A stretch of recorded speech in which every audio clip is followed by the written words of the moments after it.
जय हिंद दोस्तों, मेरा नाम है रंजन और स्वागत है आप सभी का आपका अपने यूट्यूब चैनल मैथ्स वाला पे। दोस्तों, आपका क्लास 10 का जो आज नया चैप्टर स्टार्ट होने वाला है द्विघात समीकरण, उस पे आज हम लोग पूरा डिटेल से बात करने वाले हैं और इस चैप्टर को समझने वाले हैं पूरा डिटेल से A to Z पॉइंट, इसके पूरे थ्योरी, उसके बाद उसका सारा क्वेश्चंस को सोल्व करने वाले हैं। तो मेरे दोस्त वीडियो को अंत तक बने रहिए और सारे कॉन्सेप्ट घर बैठे आप आराम से सोल्व कर सकते हैं। ठीक है मेरे दोस्त, बढ़ते हम लोग क्वेश्चन की इंट्रोडक्शन पे। सबसे पहले हम लोग जब द्विघात समीकरण स्टार्ट करेंगे तो उसका इंट्रोडक्शन समझेंगे, उसका परिचय लेंगे कि द्विघात समीकरण में पढ़ना क्या क्या होता है। ठीक है, तो सबसे पहले चीज हम लोग जानेंगे मेरे दोस्त यहाँ पे द्विघात व्यंजक और द्विघात समीकरण। ठीक है, द्विघात व्यंजक को हम लोग बोलते हैं क्वाड्रेटिक एक्सप्रेशंस और द्विघात समीकरण को बोलते हैं क्वाड्रेटिक इक्वेशंस। ठीक है, दोनों का सबसे पहले तो मीनिंग जान लेना बहुत ही जरूरी होता है कि द्विघात व्यंजक को हम लोग क्वाड्रेटिक एक्सप्रेशंस बोलते हैं और द्विघात समीकरण को क्वाड्रेटिक इक्वेशंस बोलते हैं। ठीक है, तो उसमें हम लोग को जो पढ़ना होता है एक चर के द्विघात व्यंजक क्या होता है।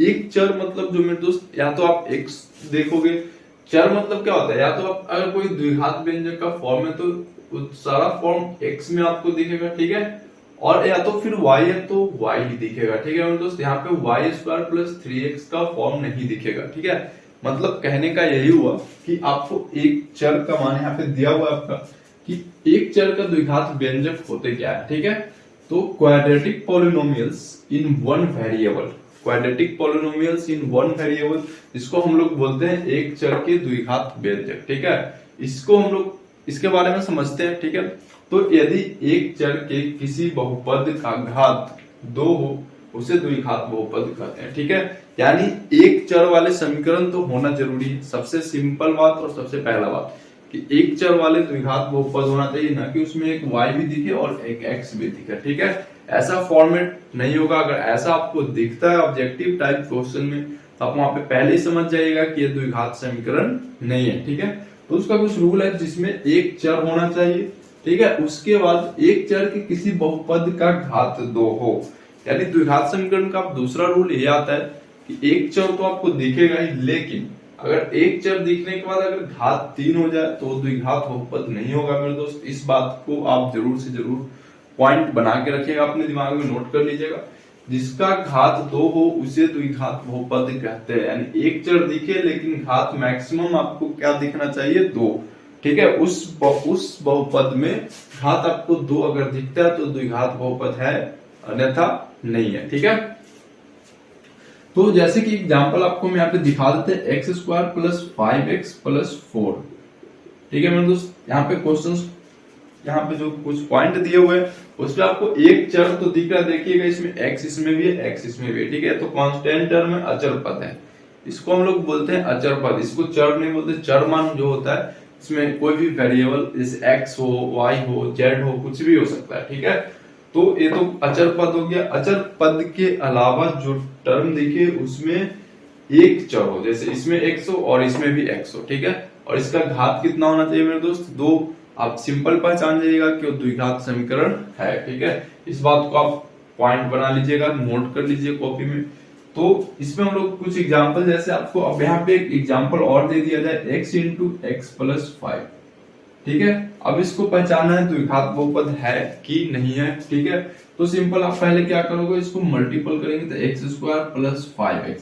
अब यहाँ पे आपको दिख रहा होगा, ठीक है, किसमें चर का मान क्या है, एक ही है और घात कितना है, 2 है। तो ये आपका क्या है, द्विघात बहुपद है। ठीक है, तो उम्मीद है आपको द्विघात बहुपद पहचानने में कोई परेशानी नहीं हो रही होगी मेरे दोस्त। अगर जो भी बच्चे नहीं समझ पाते हैं कमेंट करके जरूर बताइए, फिर हम आपको रिपीट करेंगे अच्छे से डिटेल्स में पूरा क्वेश्चंस के साथ उसका इंट्रोडक्शंस को समझाएंगे। ठीक है, तो बढ़ते हम लोग नेक्स्ट पॉइंट पे।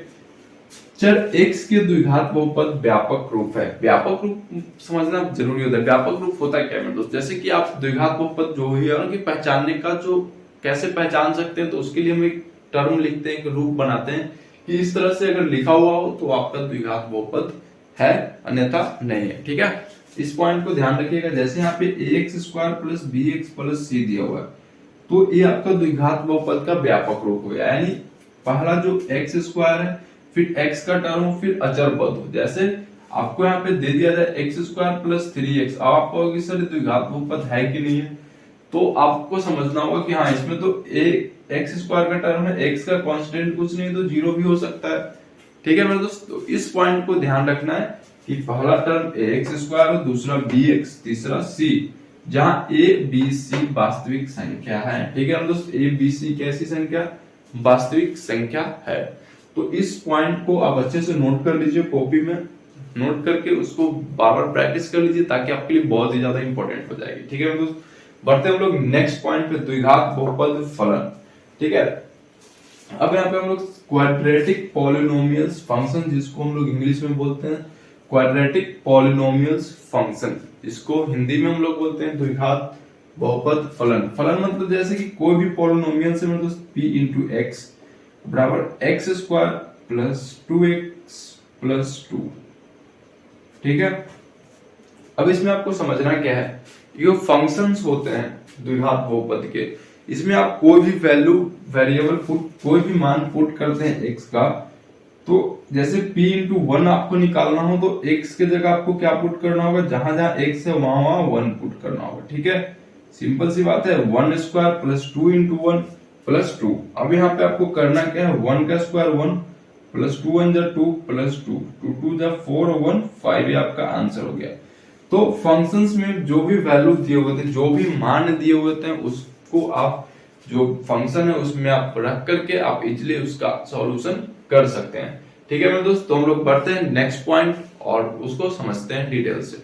चलिए मेरे दोस्त, बढ़ते हैं हम लोग नेक्स्ट पॉइंट पे। पॉइंट नंबर नेक्स्ट ये है मेरे दोस्त, यहाँ पे द्विघात बहुपद के शून्य बिंदु या शून्यक होते क्या है। ठीक है, अब इसके बारे में हम लोग डिटेल से समझते हैं, जिसको हम लोग इंग्लिश में बोलते हैं zero of a quadratic polynomials. ठीक है, द्विघात बहुपद के शून्य बिंदु या शून्य क्या होते हैं। ठीक है, तो इस पे हम लोग बात करने वाले हैं दोस्त, बहुपद p इंटू एक्स, जो भी बहुपद दिया हुआ होता है उसमें x के कुछ ऐसे मान भी हो सकते हैं। ठीक है, मतलब जो बहुपद दिया हुआ है, शून्य बिंदु क्या होता है, जिसमें x के कुछ ऐसे मान भी हो सकते हैं जिसके लिए ax square plus bx plus c का मान शून्य हो। ठीक है, पॉइंट को अच्छी तरह से समझिएगा मेरे दोस्त, यहाँ पे क्या कह रहा है।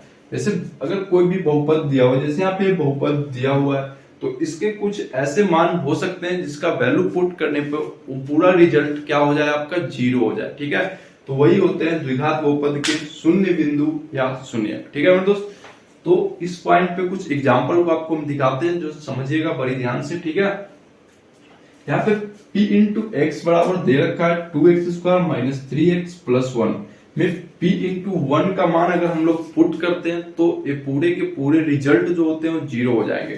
तो आइए देखते हैं हम लोग यहाँ पे p इंटू 1 का जो मान पुट करते हैं, यहाँ पे मेरे दोस्त 2 इंटू 1 का स्क्वायर माइनस 3 इंटू 1 प्लस 1। ठीक है मेरे दोस्त, अब यहाँ पे 2 में 1 से गुना करेंगे, 2 माइनस 3 प्लस 1, आपका रिजल्ट हो जाएगा 3 माइनस 3, आंसर 0। यानी इस पॉइंट को कहने का ये मतलब है कि कोई भी मान अगर कुछ ऐसे मान रखते हैं, इसका मान रखने पर पूरा रिजल्ट क्या हो जाता है मेरे दोस्त, जीरो हो जाता है। ठीक है, इसी तरह की एग्जांपल यहाँ पे जब आपको p इंटू 2, तो यहाँ पे x का मान 2 रखते हैं तो 2 का स्क्वायर माइनस 4 गुना 2। ठीक है, अब यहाँ पे 3, तो यहाँ पे 2 का स्क्वायर 4 हो जाता है, 4 गुना 8 प्लस 3 और 4 3 7 माइनस 8, यहाँ पे तो इसका रिजल्ट आया -1।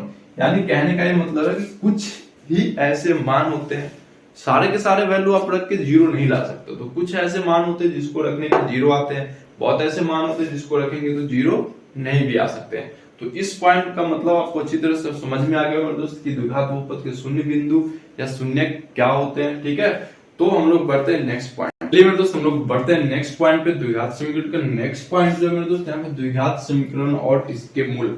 इस पॉइंट को बहुत ही ध्यान से समझना है दोस्त कि क्या क्या समझना है इसमें। देखिए आगे बढ़ते हैं, quadratic equations and its roots, मतलब द्विघात समीकरण का रूट जिसको हम लोग मूल बोलते हैं हिंदी में, और इसके रूट क्या होते हैं और इसको कैसे निकालते हैं, इसके मूल्य क्या होते हैं, उस पर बात करने वाले हैं। ठीक है, तो सबसे पहले यहाँ पे क्या करना है, जब किसी बहुपद को जीरो से समाकृत करते हैं तो हमें द्विघात समीकरण प्राप्त होता है। ठीक है, यानी जो भी बहुपद है, और बहुपद का जो व्यापक रूप आपको पता है क्या होता है, ax square plus bx plus c। ठीक है, ये आपको द्विघात बहुपद है।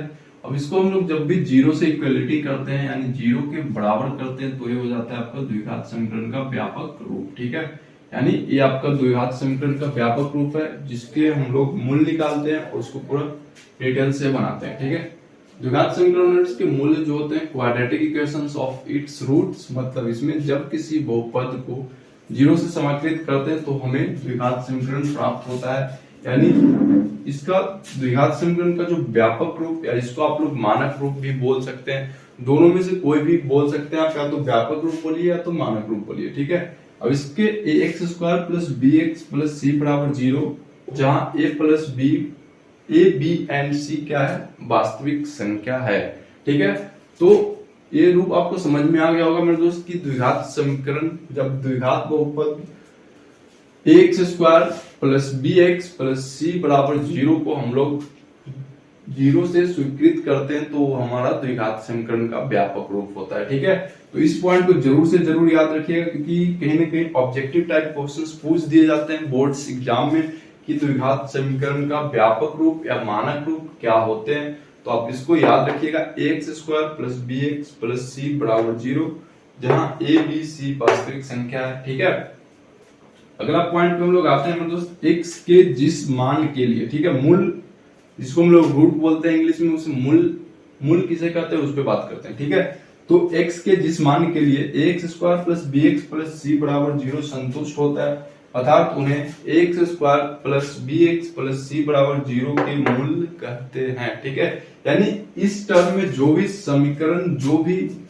समीकरण इसको सेटिस्फाइड करता है वो आपका द्विघात समीकरण का मूल होता है। ठीक है दोस्तों, ऐसे इस तरह से यहाँ पे आपको एक क्वेश्चन दे दिया जाए 3x² प्लस 5x प्लस 4। ठीक है, इस तरह से आपको क्वेश्चन दे दिया जाता है और ये क्वेश्चन आपके इस टर्म को सेटिस्फाइड करता है, संतुष्ट करता है, तो आपका ये द्विघात समीकरण का व्यापक रूप होता है और इससे हम लोग इस समीकरण का क्या करते हैं, मूल निकालते हैं। ठीक है, तो इस सारे पॉइंट को आपको याद रखना बहुत ही ज्यादा इंपॉर्टेंट है मेरे दोस्त। आप किसी भी कॉपी में आप इसको नोट्स बना लीजिए, रेगुलर प्रैक्टिस करते रहिए क्योंकि इससे रिलेटेड क्वेश्चंस ढेर सारे हम लोग बनाने वाले हैं और उससे और जो भी डिफरेंट टाइप के यहाँ पे कुछ पॉइंट्स बचे हुए उस पर डिस्कस भी करने वाले हैं मेरे दोस्त। इसलिए सारे पॉइंट्स को आप जरूर से जरूर नोट कीजिए और प्रैक्टिस करते रहिए घर बैठे, क्योंकि हम आपके लिए लेकर आते हैं सारे A to Z syllabus mathematics का सारे क्वेश्चंस घर बैठे आप इजीली सोल्व कर सकते हैं मेरे यूट्यूब चैनल पे। तो मेरे दोस्त वीडियो को एंड तक जरूर देखिए, हमेशा एक्सेस प्रैक्टिस करते रहिए और सारे क्वेश्चंस को सोल्व करते रहिए मेरे दोस्त।